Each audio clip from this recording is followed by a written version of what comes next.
بسم الله الرحمن الرحيم. في هذا المقطع راح نوضح كيف نعلم الطفل إنه ينطق صوت ذا.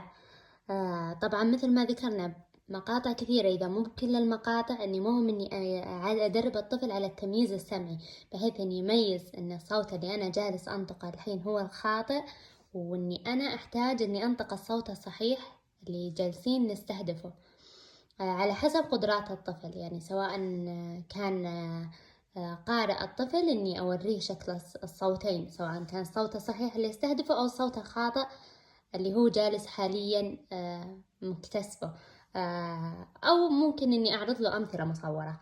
أيضا أري الطفل شكل الفم أثناء نطقه، مع إني أحط أمسك إصبع الطفل وأحطه على تحت الشفة السفلى على الذقن، بحيث يشعر بذبذبة صوت ذا ذا.